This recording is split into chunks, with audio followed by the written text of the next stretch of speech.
wabarakatuh. Bismillahirrahmanirrahim. Alhamdulillahirrabbilalamin. Asyhadu an la ilaha illallah wa asyhadu anna Muhammadar Rasulullah. Allahumma shalli ala sayyidina Muhammadin wa ala alihi washabihi ajmain. Nama ba'du. Alhamdulillah, anak-anakku kelas 8. Di video ini kita masih dipertemukan dalam pembelajaran daring. Semoga semuanya sehat walafiat. Semoga semuanya selalu dalam lindungan Allah Subhanahu wa Ta'ala. Amin ya Rabbal Alamin. Di video yang kali ini kita akan membahas soal-soal yang kemarin sudah kalian kerjakan. Alhamdulillah, rata-rata nilainya sudah jauh di atas KKM, banyak yang 9. Alhamdulillah. Ya, walaupun ada 1, 2 yang nilainya di bawah KKM, ya nggak apa-apa. Kita bahas soalnya dan juga jawabannya. Silahkan dibuka buku paket PAI-nya, dibuka halaman 154 ya. 154 kita bahas satu persatu tentang soal-soal di materi beriman kepada para nabi dan rasul Allah Subhanahu wa Ta'ala. Oke, soal yang pertama. Orang yang diutus oleh Allah untuk menerima wahyu dari Allah dan berkewajiban menyampaikan kepada umatnya adalah, jawabannya D, Rasul ya. Jadi saya ulangi lagi, kalau nabi itu menerima wahyu dari Allah untuk dirinya sendiri. Tapi kalau Rasul menerima wahyu dari Allah untuk diri sendiri dan juga disampaikan kepada umat. Nah, seperti itu. Kemudian yang nomor 2, Nabi Muhammad SAW adalah teladan yang baik bagi semua umat manusia di bumi ini. Beliau mendapatkan gelar, gelarnya adalah, jawabannya C, uswatun hasanah. Uswah itu artinya contoh, hasanah artinya baik. Banyak di antara kalian yang mendapatkan yang menjawab al-amin ya. Ya sebenarnya nggak salah sih kalian menjawab al-amin, cuman kurang tepat aja. Al-amin itu juga gelarnya Rasulullah. Al-amin itu juga gelarnya Kanjeng Nabi ya. Tapi al-amin itu gelar yang diberikan kepada Nabi Muhammad karena kejujuran beliau. Karena jujurnya diberi gelar al-amin. Tapi kalau gelar sebagai contoh yang baik itu uswatun hasanah, artinya contoh yang baik. Kemudian di situ ada yang B itu Khalilullah, itu enggak ada yang jawab, alhamdulillah. Nah, karena Khalilullah itu bukan gelarnya Nabi Muhammad. Khalilullah itu gelarnya Nabi Ibrahim alaihissalam. Artinya Khalilullah itu apa? Temannya Allah, teman dekatnya Allah, itu Khalilullah. Artinya Nabi Ibrahim punya gelar, punya julukan teman dekatnya Allah gitu. Kemudian yang D ada ulul azmi. Ulul azmi itu 5 orang Nabi Rasul yang diangkat oleh Allah ke derajat yang lebih tinggi. Karena ujian dari beliau ini, ujian dari 5 orang ini adalah yang paling berat dan beliau paling sabar. 5 orang, Nabi Nuh, Nabi Ibrahim, Nabi Musa, Nabi Isa, dan Nabi Muhammad Sallallahu Alaihi Wasallam. Oke. Kemudian nomor 3, sifat-sifat mulia para rasul bagi kita adalah untuk, jawabannya C ya, diteladani. Oke. Yang keempat, cara beriman kepada rasul-rasul Allah Subhanahu wa Ta'ala adalah, nah di pertanyaan ini banyak yang kejebak ya, banyak yang terkecoh. A, tidak boleh membedakan ajarannya. B, mengikuti ajarannya. C, tetap imaninya. D, meyakini kerasulannya. Kalian lihat pertanyaannya. Cara kita beriman kepada rasul-rasul Allah. Berarti semua rasul. Berarti semua rasul mulai Nabi Adam sampai Nabi Muhammad. Nah, bagaimana cara kita beriman? Jawabannya itu D, meyakini kerasulannya. Kita yakin bahwa Nabi Muhammad sampai Nabi Isa itu adalah Rasul Allah, para utusan Allah, para Rasul. Tetapi kita tidak boleh mengikuti ajarannya. Loh kenapa Pak? Karena kita adalah umatnya Rasul terakhir, yakni Nabi Muhammad Shallallahu Alaihi Wasallam. Jadi ketika Nabi Adam diutus, kemudian Nabi Adam meninggal, ganti dengan Nabi Idris alaihissalam. Terus Nabi Idris, setelah itu Nabi Nuh, habis Nabi Nuh, Nabi Hud, dan seterusnya. Ketika Nabi satu meninggal, maka Nabi yang kedua yang menggantikan, Rasul kedua yang menggantikan ajarannya. Tapi kalau imannya kita kepada beliau-beliau tetap wajib percaya. Jadi kita percaya, kita iman bahwa beliau-beliau adalah Rasul. Tapi untuk ajaran, tata cara beribadah dan seterusnya, kita mengikuti aturan yang sudah diajarkan Nabi Muhammad Shallallahu Alaihi Wasallam. Begitu. Oke. Yang nomor 5, Nabi Muhammad SAW adalah penutup para nabi dan rasul yang disebut D. Khotamun Nabiyyin. Nah, seharusnya itu bukan Khotamun Nabiyyin ya, Khotamul Anbiya wal Mursalin. Tapi nggak apa-apa, Khotamun Nabiyyin itu artinya penutup para nabi. Nah, Khotamul Anbiya atau Khotamun Nabiyyin, penutup para nabi. Kalau penutup para nabi dan rasul seperti yang diminta di soal itu, jawabannya Khotamul Anbiya wal Mursalin, penutup para nabi dan para rasul. Nabi dan rasul terakhir. Jadi setelah Nabi Muhammad gak mungkin ada nabi lagi. Jadi kalau ada orang mengaku sebagai nabi, wajib tidak percaya.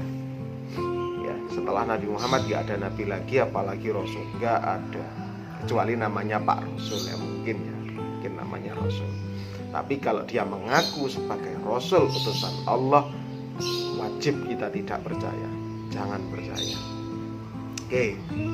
Nomor 6, sifat wajib bagi para Rasul adalah, nah itu ada A. Siddiq, amanah, tabligh, dan fatonah. Ini alhamdulillah benar semua ya, nggak ada yang salah.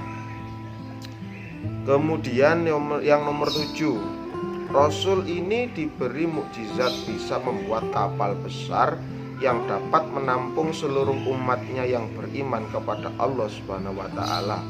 Rasul yang dimaksud adalah Nabi C. Nabi Nuh alaihi salam ya. Benar semua jawabannya, alhamdulillah. Nabi Nuh salah satu nabi rasul yang masuk dalam jajaran ulul azmi. Kemudian yang nomor 8 ada pertanyaan lagi. Bagi para rasul, iradul basyariyah merupakan D. Sifat jaiz. Iradul basyariyah itu apa Pak? Iradul basyariyah itu sifat kemanusiaan. Artinya apa? Para nabi dan para rasul itu diutus oleh Allah, diangkat oleh Allah dari golongan manusia biasa. Artinya bukan malaikat, bukan jin, apalagi setan, bukan. Ya, nabi dan rasul itu semuanya manusia. Agar apa? Agar bisa dipahami oleh sesama manusia, yaitu umatnya. Misalnya Nabi Muhammad SAW. Nabi Muhammad itu manusia, tapi bukan manusia. Oh ya apa Pak maksudnya? Manusia biasa karena beliau itu dari ujung rambut sampai ujung kaki sama seperti kita.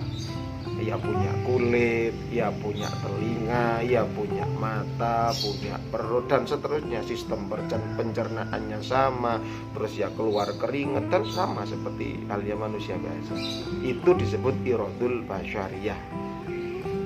Kanjeng Nabi juga pernah tertidur, ngantuk, terus apalagi lapar, haus, capek dan seterusnya. Sifat-sifat manusia lumrah, manusia normal. Nah itu Kanjeng Nabi Muhammad memiliki iradul basyariyah. Semua nabi rasul, semua nabi dan rasul punya sifat iradul basyariyah. Dan ini disebut sifat jaiz, artinya sifat yang memang mutlak ada pada diri nabi dan rasul. Seperti manusia lumrah biasanya. Kalau panas ya kepanasan, gerah, kalau dingin ya kedinginan. Nah, sama seperti kita. Tapi dalam Al-Quran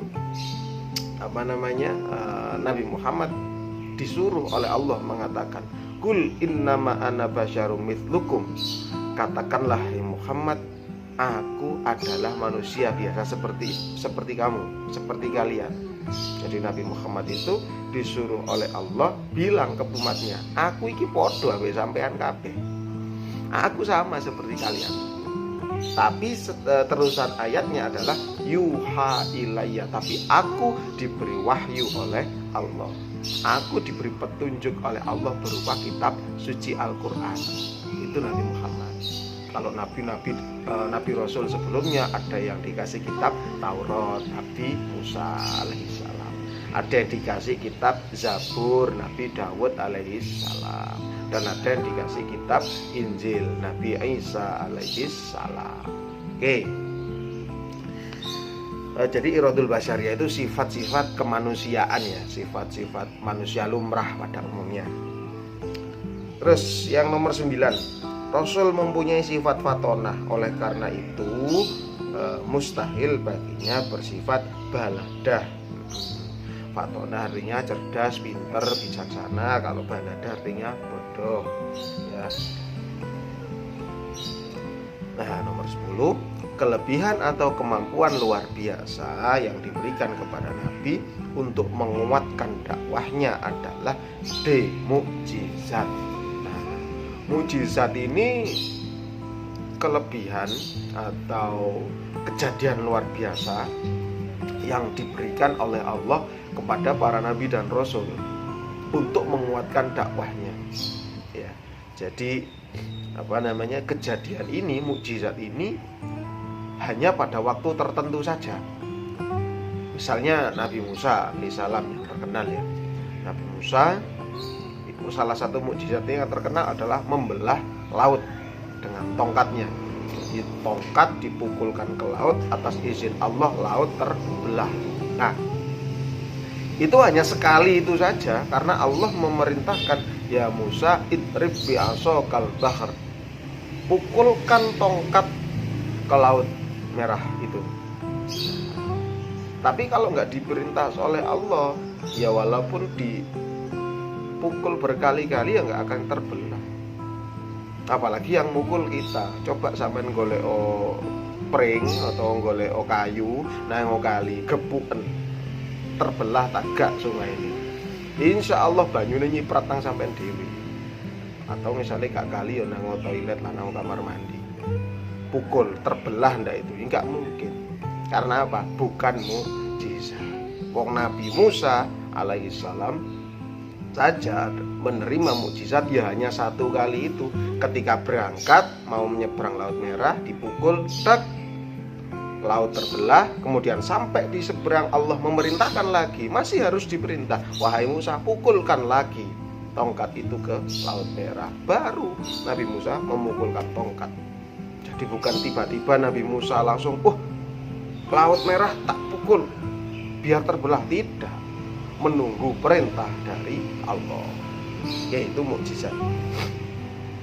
Kemudian yang B ya, nomor 1, jelaskan perbedaan Nabi dan Rasul ya. Alhamdulillah kemarin sudah betul semua ya. Insya Allah masih ingat Nabi itu tadi sudah saya jelaskan, diberikan wahyu oleh Allah untuk dirinya sendiri. Tapi kalau Rasul diberikan wahyu oleh Allah untuk diri sendiri dan juga umat, wajib menyampaikan kepada umat. Kemudian ada juga yang menjawab kemarin itu, ya benar, bahwa jumlah Nabi lebih banyak daripada jumlah Rasul. Ya benar, jumlah Nabi ada 124.000 orang. Jadi 124.000, 140.000 rek. Nah, sedangkan jumlah Rasul ada 313. Nah, oke. Kemudian yang yang wajib kita tahu ada 25 orang Nabi Rasul. Nah, kemudian yang menjadi ulul azmi ada 5 orang. 25 Nabi dan Rasul itu yang sudah diangkat menjadi ulul azmi 5 orang, yang menjadi penutup para nabi dan rasul, khotamul anbiya wal mursalin adalah Nabi Muhammad sallallahu alaihi wasallam. Tuh. Oke, kita lanjutkan yang nomor 2. Apakah nabi mempunyai sifat sebagaimana manusia? Jelaskan pendapatmu. Iya, karena nabi memiliki sifat jaiz, atau tadi saya sebutkan ya, di buku kalian ada irodul basyariyah. Tuh. Kemudian yang nomor 3, sebutkan nabi-nabi yang bergelar ulul azmi. Ya, tadi sudah ya. Ada Nabi Nuh, Nabi Ibrahim, Nabi Musa, Nabi Isa, dan Nabi Muhammad sallallahu alaihi wasallam. Yang nomor 4 ada sebutkan hikmah iman kepada Rasulullah ya, hikmah iman kepada Rasul. Nah, ini banyak sebenarnya hikmahnya, tapi itu di halaman 154 bagian atas 5 ada hikmah beriman kepada Rasulullah Subhanahu wa taala. Yang pertama, kita selalu meningkatkan iman dan takwa kepada Allah Subhanahu wa taala. Meningkatkan iman dan takwa. Nah, kapan hari sudah saya singgung ya di video yang lalu. Iman itu apa, takwa itu apa ya? Iman itu percaya. Kalau takwa itu pelaksanaan dari iman. Itu takwa. Misalnya begini. Kalau saya bilang, Dok, kamu percaya nggak bahwa di Jawa Timur ada kota yang namanya Surabaya? Misalnya begitu. Percaya, Pak? Nah, kalau cuma percaya doang, omong doang. Nah, bagaimana agar lebih yakin, lebih percaya? Budal rono, berangkat ke sana. Mungkin pakai sepeda motor, mungkin pakai bis, mungkin pakai kereta, atau mungkin pakai odong-odong, atau mungkin pakai kuda lumping, atau apa. Pokoknya zaman pelaksanaan dari wujud percaya ya, wujud percaya bahwa ada kota di Jawa Timur yang namanya Surabaya. Sampean rono, kalian berangkat ke sana. Oh, ternyata di Surabaya itu ada Tugu Pahlawan, ada makam Sunan Ampel, ada kebun binatang, ada jembatan merah, macem-macem, begitu luas Surabaya. Ada taman budaya, macem-macem. Nah, itu sebagai wujud bahwa kamu percaya bahwa di Jawa Timur ada kota yang namanya Surabaya. Begitu juga dengan kita. Kalau kita mengaku beriman kepada Nabi, mengaku beriman kepada Rasul, terutama Nabi dan Rasul yang terakhir ya, yakni Nabi Muhammad Sallallahu Alaihi Wasallam, kita ikuti ajarannya. Caranya mengikuti ya harus tahu apa ajarannya, kan gitu. Nah, caranya mengetahui ya kudu belajar. Sudah nggak ada lagi kalau nggak belajar. Belajarnya macam-macam, bisa lewat ngaji, bisa lewat pelajaran di sekolah, bisa lewat tanya kepada ustadz-ustadzahnya, bisa lewat bertanya kepada kiai atau ibu nyainya, macam-macam. Nah, oleh karena itu jangan berhenti untuk belajar, apalagi belajar ajarannya Nabi Muhammad SAW. Karena kalau kita belajar ajarannya Kanjeng Nabi itu enak, pasti enak. Percaya atau nggak percaya, pasti enak. Kalau kalian percaya bahwa belajar ajarannya Kanjeng Nabi itu enak, menyenangkan, ya kalian belajar. Buktinya itu namanya takwa. Oke. Kemudian B, kita selalu mengerjakan dan mengamalkan apa yang telah dicontohkan oleh para rasul. Nah, Nabi dan Rasul itu kesabarannya luar biasa. Salah satu contohnya ya sabar. Kemudian apa itu? Kasih sayang terhadap umat itu. Kemudian salah satu contohnya lagi jujur. Nah, Kanjeng Nabi itu jujur. Semua Nabi Rasul pasti jujur, apapun resikonya. Oke. Nomor 3, menjadikan para Rasul sebagai teladan dalam kehidupan sehari-hari. Itu apa namanya? Tadi uswatun hasanah, nyunto sing apik, nyunto Kanjeng Nabi Muhammad sallallahu alaihi wasallam. Caranya bagaimana ya biar tahu? Ya ngaji tadi. Oh, Kanjeng Nabi itu kalau makan begini, pakai tangan kanan. sebelum makan cuci tangan dulu. Kalau tangan sudah bersih, duduk yang bagus, duduk yang baik, baca doa minimal Bismillahirrohmanirrohim. Apalagi kalian kan sudah hafal toh pelajaran TK ya. Allahumma barik lana fima rozaqtana wa qina adzabannar itu. Kemudian setelah makan jangan lupa baca hamdalah. Kalau makan itu yang bersih. Jangan banyak bicara ketika makan, bicara seperlunya saja. Ya, kita ikuti apa yang dicontohkan Nabi, berpakaian yang bersih, berpakaian yang sopan. Nah itu. Kalau Kanjeng Nabi orang Arab pakai jubah, ya sampean nggak harus pakai jubah, nggak harus pakai gamis, karena kita bukan orang Arab ya, kita kan orang Malang arek ya, kerang alam, orang Indonesia ya, orang Indonesia. Kita nggak harus pakai jubah seperti Kanjeng Nabi, tidak. Ya yang penting menutup aurat, itu yang penting sopan, rapi, dan juga pakaian bersih, suci, ya itu. Kita contoh itu. Oke. Kemudian yang keempat, kita selalu patuh dan taat dalam melaksanakan semua yang diperintahkan oleh Allah dan menjauhi apa yang menjadi larangannya ya. Taat kepada perintah Allah, wae sholat ya sholat, wae ngaji ya ngaji, sekolah ya sekolah, belajar ya belajar, waktunya game ya game, waktunya main-main, waktunya makan-makan, itu disiplin ya.